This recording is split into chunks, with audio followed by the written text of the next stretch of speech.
কিরম লাগছে? ভালো। একটু আদর করে দাও। তা- হ্যাঁ, আর কি করতে লে? হুম, হুম, হাতে মারবি। হাঁটুল মারবে? হুম, একটু চুমা খায় দাও। কে?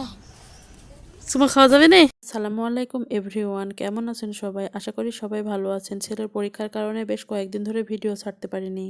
ছেলেকে যখন স্কুলে রাখতে গেছিলাম তখন দেখি ওই বাচ্চাটা বিড়াল কোলে করে নিয়ে বসেছিল, দেখতে খুব ভালো লাগতেছিল, তাই আমিও একটু ভিডিও করে নিলাম। ছেলেকে স্কুলে রেখে সেদিক দিয়ে আমি সকালের নাস্তা তৈরি করে নিচ্ছি। আজকে রুটি তৈরি করে নিচ্ছি, সাথে ডিম ভাজি করে নিয়েছি আর পেঁয়াজ মরিচ মাখিয়ে নিয়েছি।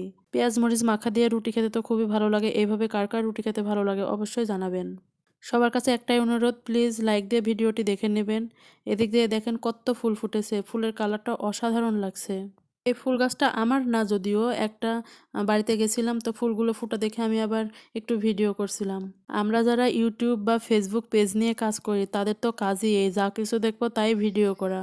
এই ফুলটা দেখেন কত সুন্দর, খুব ভালো লাগতেছিল, আর এত ঘন তার গাঁথনিগুলো দেখতে খুবই ভালো লাগছিল। এদিক দিয়ে আমি দুপুরে রান্না বাড়ার জন্য চলে এসেছি। আজকে দুপুরের রান্না করব মুরগির চামড়া। মাংসর থেকে তো মুরগির চামড়া খেতেই আমার মনে হয় বেশি ভালো লাগে।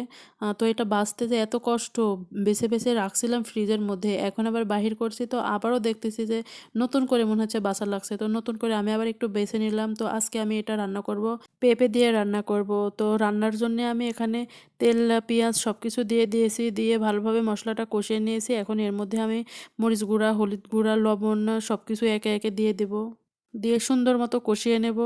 বেশ কয়টা দিন ধরে ভিডিও ছাড়তে পারিনি, ছেলের যেহেতু পরীক্ষা একটু ব্যস্ত থাকা লাগছে, তারপরেও ছোট দিনের বেলা এটা করলে তো ওইটা করার সময় পাই না। আর ভিডিও করতে গেলে তো রান্না বান্না যখন করি তখন ভিডিও করতে গেলে অনেকটাই সময় লাগে, তখন আর ভিডিও করা হয় না, মনে হয় তাড়াহুড়া করে রান্না বান্না করে নিই। যেহেতু ছোট দিনের বেলা খুবই ঝামেলা হয়। তরকারিটা রান্না করছি, দেখেন তরকারিটার কালার কত সুন্দর এসেছে। আজকে দুপুরে আমি শুধু এই মুরগির চামড়াটাই রান্না করছি, কালকে মাংস রান্না করছিলাম, মাংস তরকারি কিছুটা আছে, ওটা দিয়ে ওদের হয়ে যাবে। বিকালবেলা একটু ছাদে আসছিলাম, দেখি আমার শাশুড়ি চাল কুমড়াটা সুন্দরভাবে ছিলে নিয়েছে, নিয়ে এটা মুরব্বা করবে, তার জন্য ভালোভাবে কাঁটা কাঁটা চামচ দিয়ে কুচিয়ে নিচ্ছে। আর আরও দেখেন কতগুলো ছিলে রেখেছে। সবগুলারই মুরব্বা বানাবে না, কিছুটা কুমড়ো বড়ি বসানোর জন্য কিছুটা রেখে দেবে। যে দেখেন কুমড়ো বড়ি দেওয়ার জন্য এখানে গেটার দিয়ে সুন্দর কুচি কুচি করে কেটে নিচ্ছে। আমার শাশুড়ি অনেকগুলোই বড়ি দিয়েছে, কারণ হচ্ছে সে অনলাইনে সেল করে, তো তার জন্যে কুমড়ো বড়িগুলো দিয়ে নিচ্ছে। কুমড়ো মুরব্বা করার জন্য যেটা কাঁটা চামচ দিয়ে কুচিয়ে রেখেছিল সেটাও চিনির শিরার মধ্যে দিয়ে ভালোভাবে জাল করে নিয়েছে। তখন আমি ছিলাম না, তার জন্য ভিডিও করা হয়নি। চিনির শিরার মধ্যে দিয়ে ভালোভাবে জাল করে নিয়েছে, নিয়ে একটা স্ট্যান্ডারে উঠিয়ে রাখছে এটা ঠান্ডা হওয়ার জন্যে। ঠান্ডা হওয়ার পাশাপাশি ভিতরে যে শিরাগুলো আছে সেটাও ঝরে যাবে। দেখতে খুবই লোভনীয় লোভনীয় লাগছে, খেতেও দারুণ মজা হয়েছিল।